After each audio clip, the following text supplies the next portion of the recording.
This episode of Getting Geeky with Game Relief has been brought to you by Kolossal Games, who just launched Terrors of London, a Victorian horror-themed competitive deck-building game that launched on Kickstarter yesterday and has already reached its goal. They're going for $12,000. They're currently, at the time of the recording, at $30,121, and they're going stronger than ever. They have 19 more days to go ahead and back this great project as it ends on Sunday the 19th of August. It is a classic twist deck builder. No, it's a dark twist on a classic deck builder. So yeah, definitely go ahead and check out Terrors of London. That's on Kickstarter from Kolossal Games.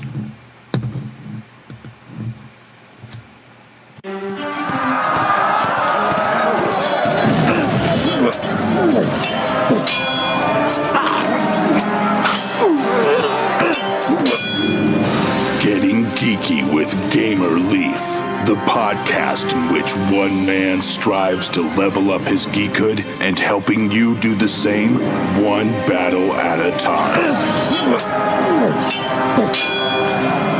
Now, let's get geeky with Gamer Leaf.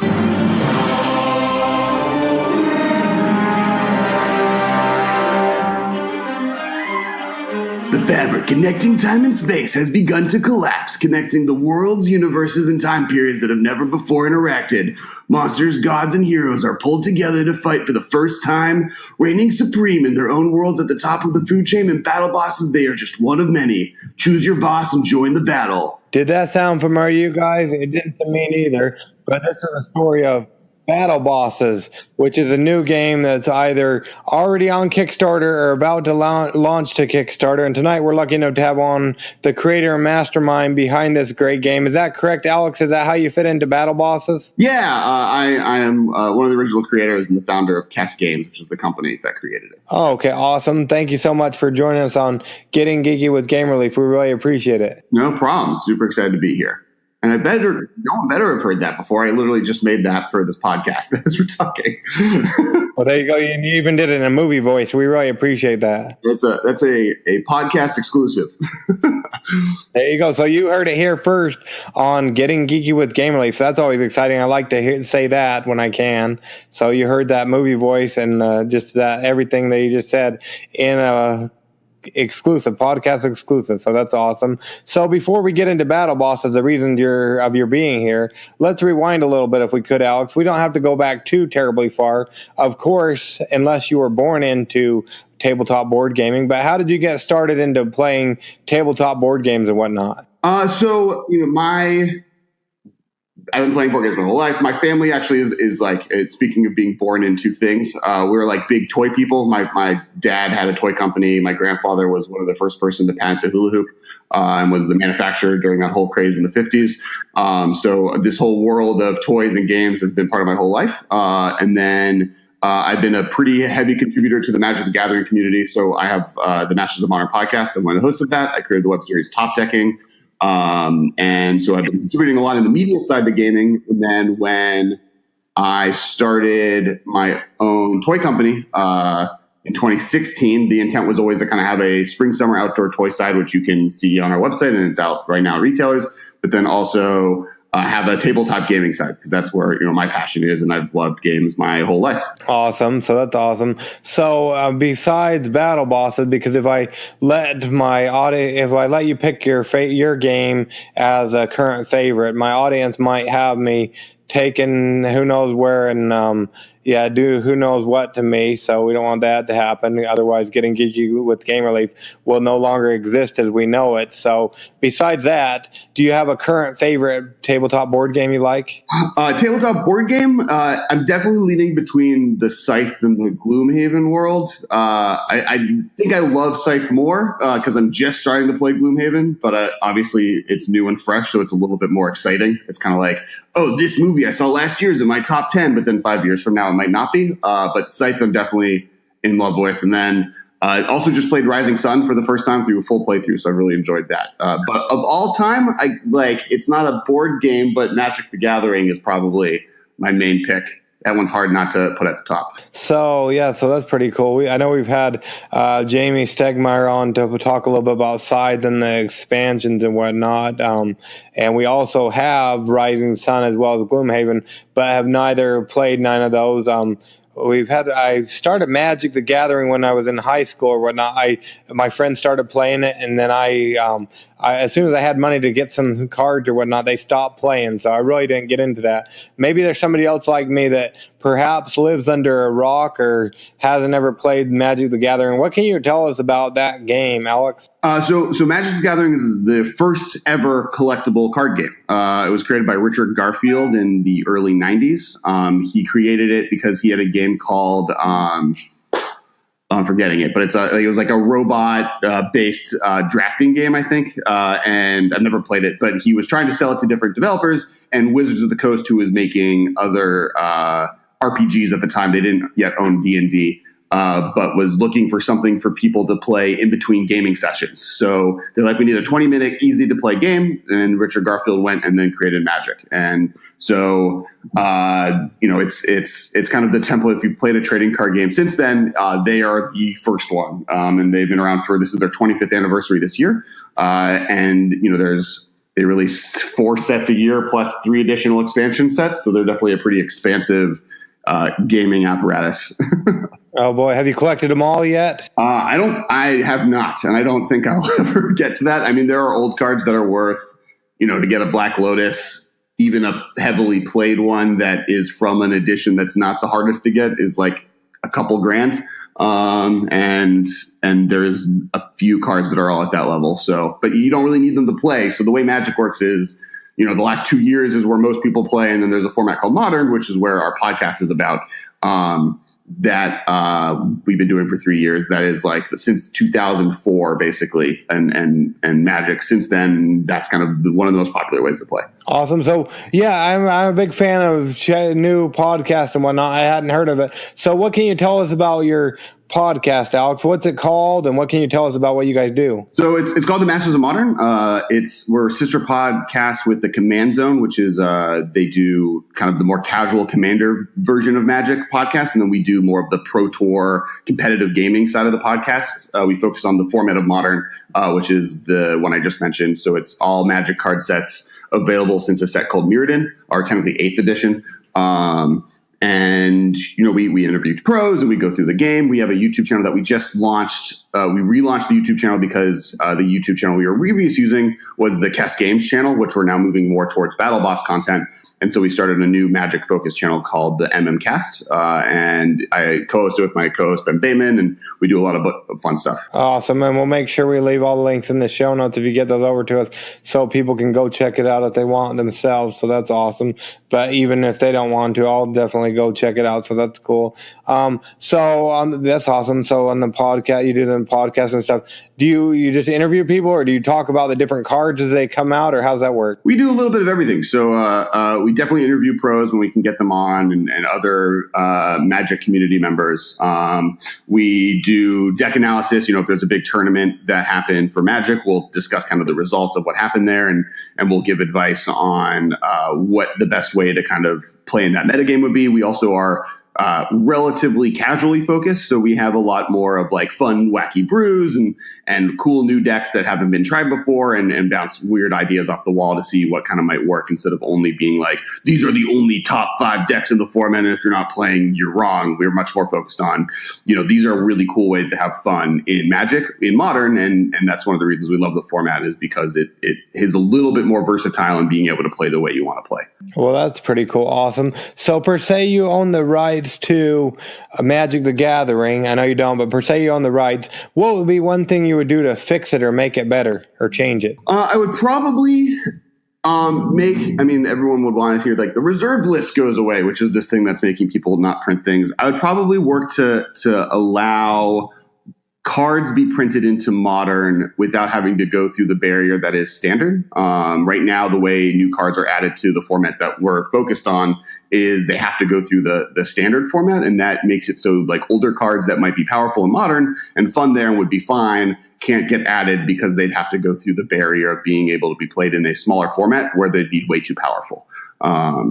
So yeah, that would probably be a big one. So that's pretty cool. So I'll have to check out the podcast. Maybe if I like it or whatnot, maybe my kids can start playing Magic together. And the only trouble with a collectible card game is my wife is a completionist. So that's why we've never really gotten into any of those. We would prefer the living card games because she would want to be like, I guess they say in Pokemon, where you got to catch them all or whatnot. Well, I think the way to do it that way is you would do it by set. So to collect every Magic card ever, that's 25 years times 300 times 4. So that's a large number. But she can definitely look at, like, for instance, the new core set's coming out. So there's actually right now is the best time for people to start playing Magic again, because it's a new set meant for newer players, and you can get all of the cards in that single set relatively easily.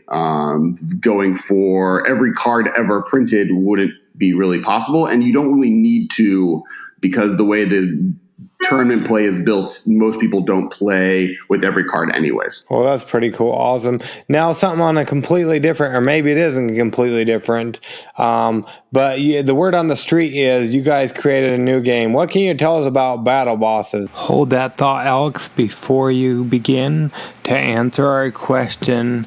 This just in. What is this place? What is it doing here in the Leaves computer? Oh, it's Kickstarter Corner with the Leaves. Well, before we get on with the Kickstarter Corner, wanted to let you know there's going to be a quick, kind of like an infomercial, but an informational podcast episode. If you've gone to GenCon and you get bored, we'll tell you a couple people of where they'll be and where you can find them.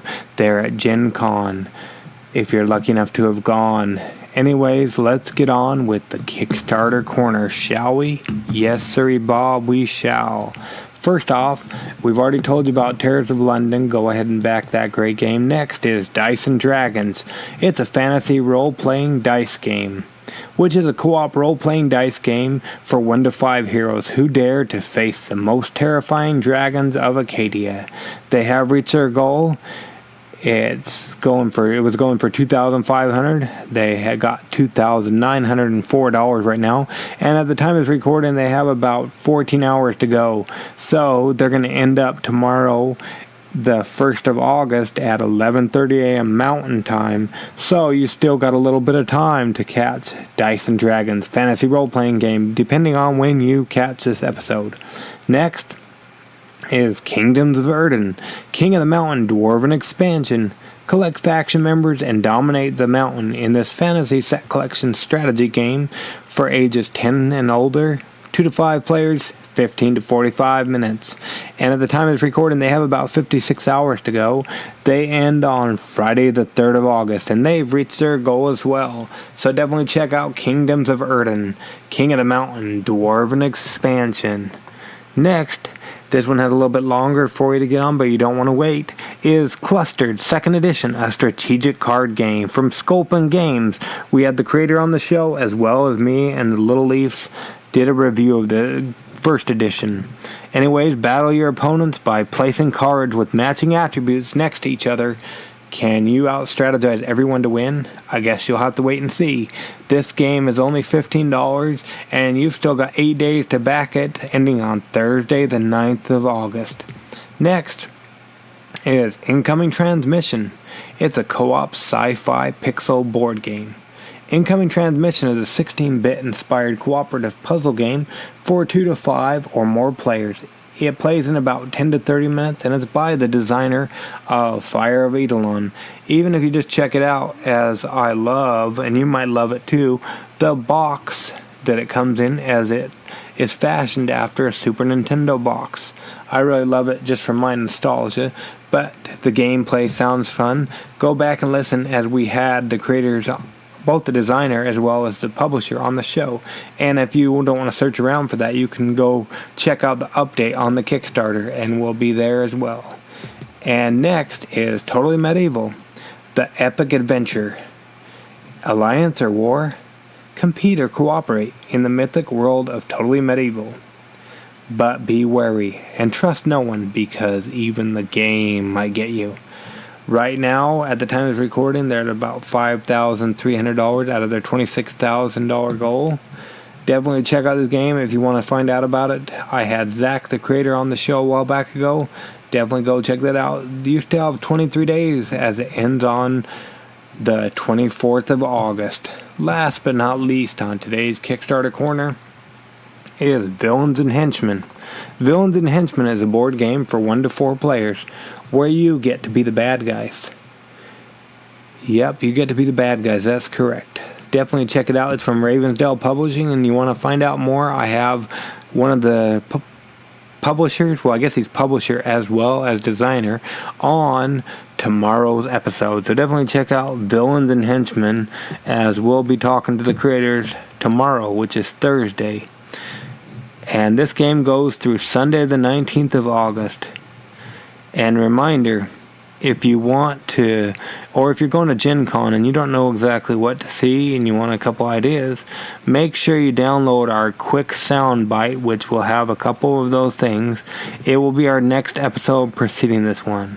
It'll be just a quick filler. Anyways, let's get back and see what Alex has to say about Battle Bosses. So Battle Bosses is a collectible vinyl figure miniature game, arena game. So basically, each boss would at retail come in a Pop Funko sized box that has one 3-inch boss figure, and then it has 8 miniature figures that are about, I want to say, 3/4 of an inch, and 28 cards that are upgrades and effect cards that let you throughout the game play them to make your boss better or to do cool moves. You have 6 custom dice, 4 of which you start the game with. So when you start playing, you roll 4, and then different cards will let you upgrade up to 6 dice. And then a bunch of tokens, and then the tiles that the arena is made out of, that your tiles connect to your opponent's tiles. And it's that's kind of how the 2-player game variant works, where you would buy your boss and they would buy their boss. All the bosses come from different worlds and cliches and universes. So there's like Cthulhu Elder God versus Ryu Dragon Goddess, who has like samurai minions, versus Grekthar, who's an ogre with goblin minions, versus Mechabot, which comes from like Futropolis, and he's like a robot police hero, and he's got police drone minions that come with him. So it's like kind of different worlds meshing together, fighting each other. Oh, okay. So if I'm understanding right, I'm actually looking on your website right now. What is it? www.kess.com/Battle Bosses. Is that right? It's www.kess.co. We have a 6-letter website. That's so hard to get. Oh, there you go. Awesome. So yeah, looking at this, so if I'm understanding correctly, like when I'm looking at the pictures, I am down at a boss and minion gallery. So if somebody would buy like a box, and it would come with both the boss as well as the minions. Correct. So you would get each boss comes with its own set of minions, and they're normally associated. So there's like a dragon goddess, and she comes with samurai minions. Cthulhu comes with zombie minions. Grekthar comes with goblin minions, and Mechabot comes with robot minions. And then there's when we launch the Kickstarter, we'll have released, and what will be coming with the game is 6 different bosses. There's 2 that we haven't revealed yet. We're previewing them over the next month. And then there's an additional 6 bosses that can be unlocked depending on which reach goals we hit during the Kickstarter. So there are 12 that we have kind of designed, and the artwork and everything's ready to go. But the game, what's cool about it is we have probably 22 more bosses in the back burner that have different levels of design and readiness. So, it's a game that we're building to really be a long-term, coming out with new bosses regularly over the next couple of years. So how does that work? Like the game, so I just need a boss and a minion so I can play, or how's the boss and minion so I can play, or how's that work? So the box comes with boss, minions, the cards and upgrades. So you start the game shuffling your deck and drawing cards, and you do a mulligan. So it's like a poker mulligan where you get to keep some of the cards you want and get rid of the other ones, and then draw back to 5. And then you take turns rolling your dice, and the dice kind of create resources. There's 2 types of resources. There's energy and crystals. Energy is resources that you use to activate abilities, from everything from moving your boss and your minions to creating more minions, to an ultimate move. So for instance, Cthulhu has the ability to search for any effect card in his deck and play it for free. And that costs 8 energy, which is the maximum amount of energy you can kind of roll with your die. And then you have crystals, which you use to play cards. So each card has a crystal cost. The difference between energy and crystals is that crystals last from turn to turn. You can save crystals and hoard them over turns, while energy dissipates at the end of your turn. So if you don't use it, it's gone. and then you play and your boss, and then your opponent plays, and you're trying to do 15 damage to the other boss. Oh, okay, awesome. So you just 15 damage, and then whoever does that first wins the game, I would take? Correct. And then there's also, so that's the 2-player variant. There's also a 6-player variant called Arena Mode, where it's 3v3 team play, and that plays a little bit more like a League of Legends or Dota 2 MOBA variant, where you have a base that you're protecting, and if your boss dies, it just respawns and does more damage to your base, and there's neutral monsters you're trying to defeat to gain extra points, and so it's more of like a team-based multiplayer version of the game that lasts for a little bit longer. So it's like the normal game lasts between 30 and 45 minutes, really 15 to 45 minutes, and then the 6-player variant's like an hour and 20-minute game. Awesome. So are those the only variants, the 2-player and then the 3 versus 3? No. So, I come from the Magic background, and one of the best parts about Magic is you can kind of play in every way you want. So there's also a 4-player variant, and the Kickstarter will have a land pack that comes with different lands or land tiles that kind of modify the battlefield, so you can play with 4 players. And that's more of a free-for-all. 3-player also works kind of in that format. And then there's the 2-player mode, and then there are 1-player challenges. So each boss comes with a little bit of a mini game that's a little bit of a story mode where the boss and the minions in the box fight each other. So if you happen to just buy a single boss, there's something you can do with that before you fight your friends. Awesome. So how does it look like when, I know you're still probably arranging the Kickstarter and stuff, but what kind of options are we going to have where you can buy one boss, or is there a big box with all the bosses, or how does that look? So to start out, there'll be 2. You'll either get a 2-pack, because the game is meant to be, at least 2 players normally, other than the small challenger modes, and those you'll be able to get 2 bosses. And then there'll be the Kickstarter exclusive premium edition that has the 6-player, all 6 original bosses, or 6 bosses in general. So as bosses get unlocked, you can switch which ones you want to get in your box. And that also will come with the MOBA mode maps and the neutral monster pieces and tiles and tokens, so you can play the League of Legends MOBA arena variant versus the 2-player one, which comes in the 2-player pack. Awesome. And are you guys still droning in on the prices, or what is this going to run somebody? Do you know yet? So we're aiming for, and obviously we're recording this in early July, and the Kickstarter launches in 6 weeks. So some of this is a little apt to change, but the plan is, and if you look at the Kickstarter, which should be live now, there are, or at least available to look at, there should be the 2-player mode should have a $30 price tag or something around that. And then the 6-player variant will be closer to $120. Oh, okay. So that's not bad at all. So $30, and you get, so you would get, if I'm a 2-player variant, that will be 2 bosses and the minions included as well? Yeah, you get 2 bosses, 16 minions, 12 custom dice, 18 land tiles, 56 cards, 2 28-card decks, 1 for each boss, a ton of tokens, because you need energy tokens and crystal tokens and damage tokens, the boss character cards. So each boss comes with a larger card, and their minions come with a larger card that kind of gives you your base abilities and your ultimate move. And I believe that's it, unless I'm missing something. Okay, awesome. And then the other one would be the six of them. Is that right? Yeah. So you would get 6 bosses. It would come with a larger, I believe it's like a 36 inch by 36 inch ballpark MOBA map. So it's like a bigger map that has, enough pieces. You can play the MOBA variant without this map, because it's enough tiles that all the boss tiles go together. But it comes with that big map. It comes with neutral monster tiles. So there's different bases and monsters that you can kind of achieve, and goals you can achieve in that variant.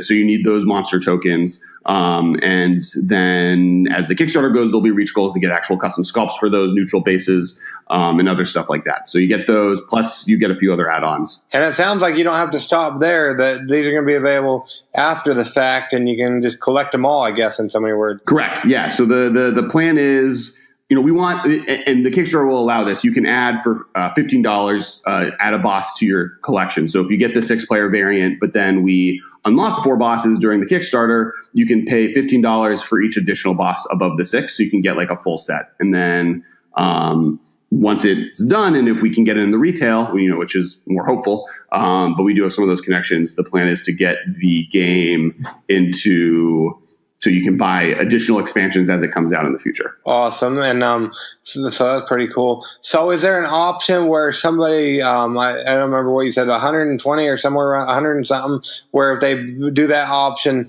they get all the stretch goals, or are they still going to be the $15 per? I believe they get all of the stretch goals. The bosses that get unlocked would be $15 add-ons, though. But like stretch goals would be, like for instance, the custom sculpts for the neutral monsters would be and the neutral bases would be a sculpt that would just be added as part of a stretch goal. Or if we unlock one of, I believe the stretch goals is right now, each boss comes with one sculpt for their minions. So there's 8 minions that you get, but they're all the same sculpt. We would be unlocking additional sculpt and figures so you'd have a variety of minions instead of just one. And there's a whole slew of other things that we'll kind of announce as we get closer to the Kickstarter. Okay, so that's pretty cool. So that's awesome. Now, per se, somebody's fallen asleep, Alex. It wouldn't be because of you or your game. It'd be because of me and my podcast. I don't even know how many episodes will be released before the time this podcast airs. At the current time of recording, we're on we just finished the first week of July, and let's see here, and I've already released 106 episodes for the year. So within a week, and then within a week's time, I want to say there'll be somewhere around 112 for the year. So who knows how many it'll be by the time this episode releases. So people get a little bit tired of hearing me drone on and on. But now they're suddenly jolted awake. So you have their full attention, Alex. Why should they go ahead and take a chance on Battle Bosses, especially with all the other great games that are currently on the Kickstarters? So Battle Boss is a unique play mode. The fact that it's different attachable pieces to create this larger game narrative. It is a fun, competitive, possible experience while also being casually friendly. There's a lot of strategy and depth to it. Plus, as the game expands, there's more and more characters. So if you jump on the Kickstarter now, you can get some Kickstarter exclusive characters or other things that you won't be able to get in the future, so you can be as competitive as possible. Awesome. So there you go. Yeah, and it looks really cool. Just looking at the even before the Kickstarter comes out, looking at the pictures and stuff. I love the art. So that's awesome. And we'll make sure we leave a link in the show notes so people can just go ahead and click on that, and it'll take them directly there, so they don't have to search around or type it in or whatnot. So that's awesome. Now, I don't know if you've gotten a chance to listen to any of our podcasts or not, Alex, and that's okay either way. But the next portion of the podcast is called Adventures in Application Acquisition, where we talk about an app, be it for a cell phone, a tablet, a computer, or even a video game. And it doesn't even necessarily have to deal with tabletop board games or anything like that. Is there an app you use a lot of that we can talk about for a moment, Alex? Yeah, so as much as I dislike the financial base behind it, I've been playing a lot of Clash Royale recently. Oh, okay. Per se, somebody who lives under a rock like myself, I know I've heard of it, but what can you tell us about that app? So Clash Royale is kind of like a tower defense game, but you have a deck of cards, and then you can play those cards, and they summon different minions, I guess is the best way to refer to them, as redundant as with the podcast or the game. But so you're getting these characters, and they go and attack the other person's tower. And the game is really, really, really good. Like, it's a very in-depth game. There's a lot of counterplay to it. The problem is that it's a freemium game, and so it has all of the problems that freemium games have, where you have to.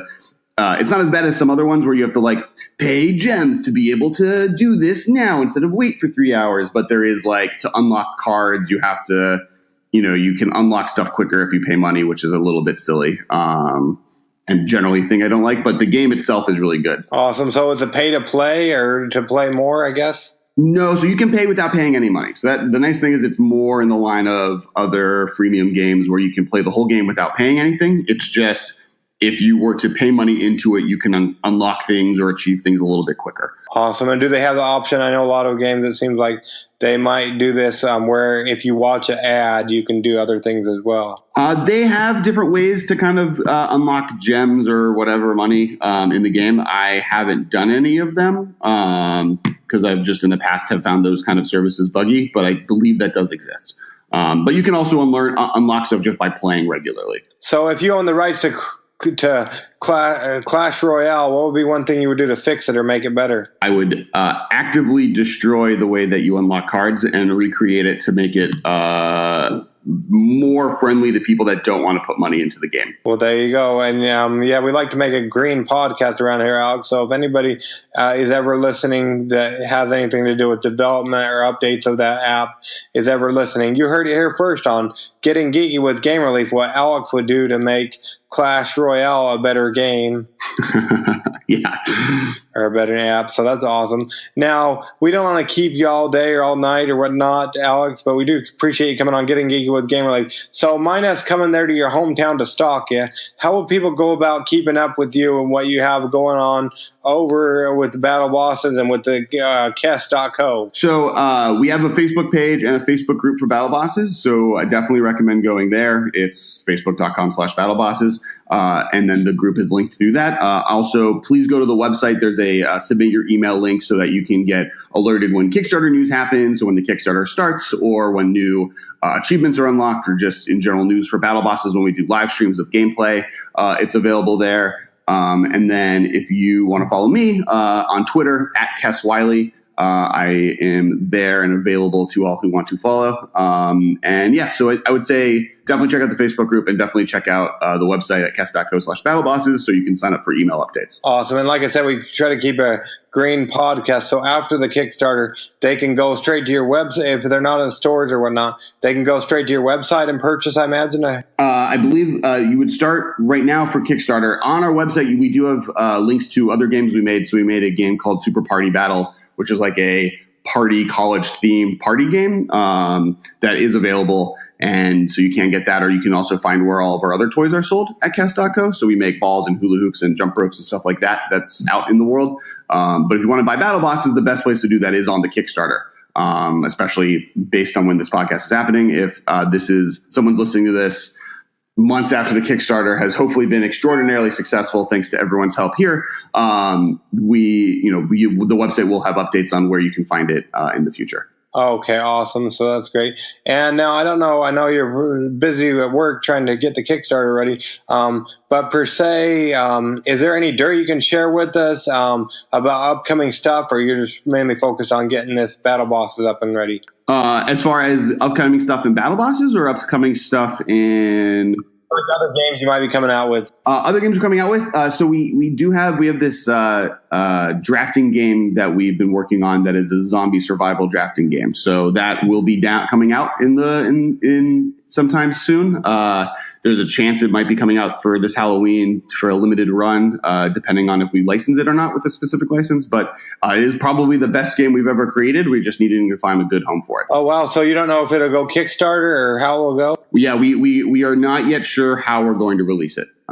First, we're focusing on Battle Boss, and there's the only hint I can give there is that right now we know that Cthulhu comes from what we refer to as the void, which is the space between the universes that is becoming tighter and tighter as they're connecting to each other. And there's a more nefarious boss also from that world that may possess a few minions and a few bosses. Oh, boy, yeah. So make sure you click on over at that link at the Kickstarter campaign, and go ahead, if you're listening to this beforehand or whatnot, you can, if we got a link in there for the what the campaign is before it launches, you can click on the top left hand. It'd be remind me when this, or let me know when this goes live. And also on the website, they have the email address so you can sign up to get email updates as well. So that's awesome. Yeah, like I said, we don't want to keep you all day, but we really appreciate you coming on Getting Geeky with Game Relief with us today, Alex. Of course. I mean, we're really excited about the game Battle Bosses. We're excited to be on this podcast, and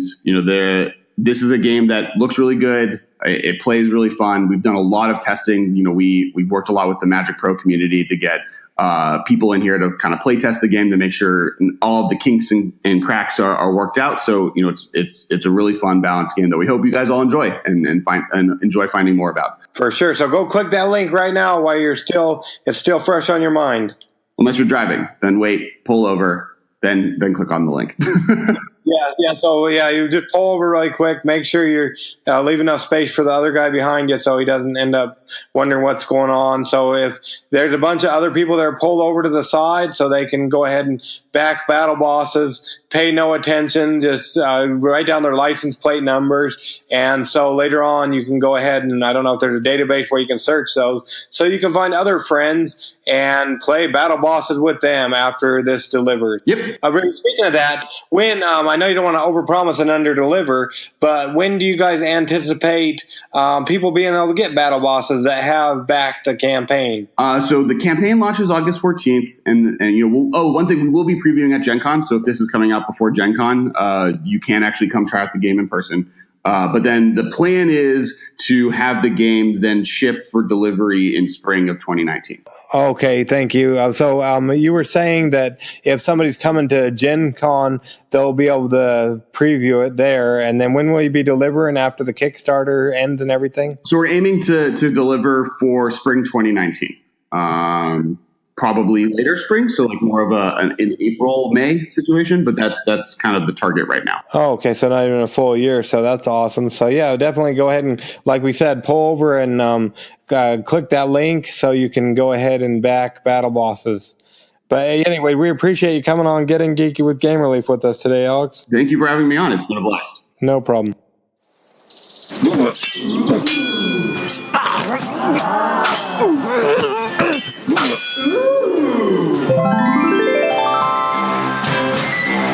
Gamer Leaf levels up. Tune in next week to see if Gamer Leaf's luck holds up.